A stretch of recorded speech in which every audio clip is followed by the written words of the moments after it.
2023 తెలంగాణ శాసనసభ ఎన్నికల సందర్భంగా కాంగ్రెస్ ఎన్నికల హామీల్లో ఇచ్చిన గ్యారంటీలో మహిళలకు నెలకు రూ. 2500 ఇచ్చే మహాలక్ష్మి పథకం చాలా ముఖ్యమైంది. ఈ పథకంపై తాజాగా సీఎం రేవంత్ రెడ్డి స్పందించారు. ఈ హామీని కూడా త్వరలోనే అమలు చేస్తామని ఢిల్లీలో మీడియాతో చిట్ చాట్లో అన్నారు. ఇక మార్చి 31 లోపు 100% రైతు భరోసా డబ్బులను రైతుల అకౌంట్లో జమ చేస్తామని స్పష్టం చేశారు. కేసీఆర్ ఎకరానికి 10,000 ఇస్తే తాము 12,000 ఇస్తున్నామని చెప్పారు. అటు ఢిల్లీలో కాంగ్రెస్ అధినేత రాహుల్ గాంధీతో జరిగిన సమావేశానంతరం ముఖ్యమంత్రి రేవంత్ రెడ్డి వారి మధ్య విభేదాలు ఉన్నాయనే పుకార్లను తోసిపుచ్చడానికి ప్రయత్నించారు. ప్రచారంలో ఉన్నట్లుగా మా మధ్య ఎటువంటి అంతరం లేదని ధృవీకరించారు.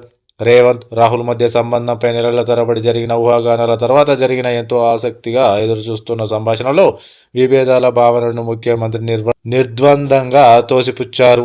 అలాంటి నివేదికలను కేవలం ఊహాగానాలు అని అన్నారు. అనధికారిక సంభాషణ సందర్భంగా విలేకరులతో మాట్లాడుతూ తన పని రాహుల్ లక్ష్యాలు మార్గదర్శకత్వంతో ప్రత్యక్షంగా అనుసంధానించబడిందని ఆయన నొక్కి చెప్పారు. నేను రాహుల్ గాంధీ మార్గదర్శకత్వంలో పనిచేస్తున్నాను అని ముఖ్యమంత్రి అన్నారు. రాష్ట్రంలో రాహుల్ ఎజెండాను ముందుకు తీసుకెళ్లడంలో తన నిబద్ధతను ఆయన మరింత వివరించారు.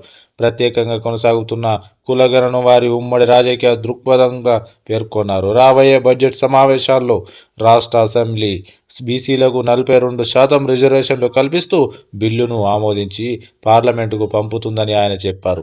ఇద్దరు నాయకుల మధ్య దాదాపు 3 గంటల పాటు సమావేశం జరిగింది.